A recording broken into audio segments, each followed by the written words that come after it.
Hello, my amazing, awesome Awana leaders. Y'all are so loved. I am just praying over you. I am praying over our church that God will just continue to send his presence in a stronger and stronger way. And that every time we come here, we become so saturated with his presence, we just can't hardly stay away. So I am excited for this week because we've got 3 really great verses we get to impart to these kids and impart some amazing truths to them. And we're praying that these truths get hidden in their hearts. So let's start with Cubbies. Cubbies, you're going to be learning Revelations 4:11. You are worthy, O Lord, for you created all things. We want these little ones to know from little bitty on, God created everything. God created you. God created this world. God created time. God created absolutely everything. And when we know that he's created everything, then he's got a purpose and a plan. So I'm really excited for them to learn that this week. Sparkies, this week we're going to be learning 1 Peter 1:25. But the word of the Lord endures forever, and it's going to go on and on. And we're going to be looking at the story of Jonah. The more I study the book of Jonah, I just love it because I just see myself in it so many times.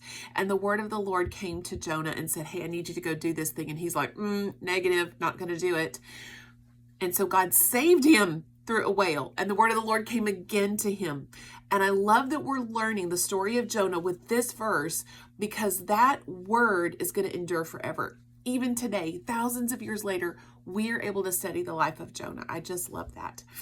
So TNT, you guys are going to be learning Psalms 119, 160.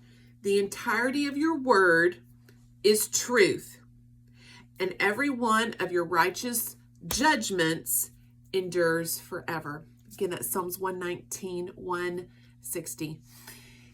These kids are wrestling with truth. And this is not new. If you go back to even when Jesus was interacting with Pilate, Pilate's like, what's truth? His word is truth. And we want to help ground them in his word. I'm really thankful for these Bible verses this week. Make sure that we are, we're not just about the memorization, but let's ask these kids, what does that mean to you? And how can I pray for you this week? We want these kids to sense his presence there and know that we care. Again, I'm just excited for this Wednesday and praying for his presence to come.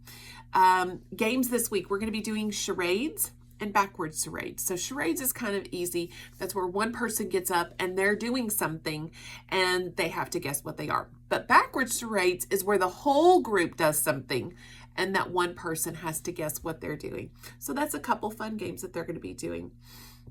We've also got Pumpkins in the Park coming up, and so we want to tell our kids about that.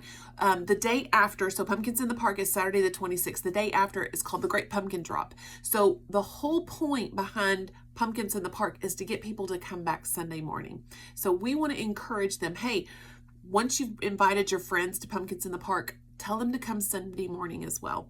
And then this month we are collecting toys for Operation Christmas Child. These toys need to be able to fit inside of a shoebox. So don't go by my shoe size because I have big feet, but go look at a shoebox that you could fit a toy in. Think about Dollar Tree. Think about something that you could fit in there. And Dollar Tree is a great place because you can pick up several items. And we'll be giving those kids some extra Awana bucks. Y'all have an awesome week. I'm going to be praying for you guys. I love you and thank you for serving the Lord. Bye.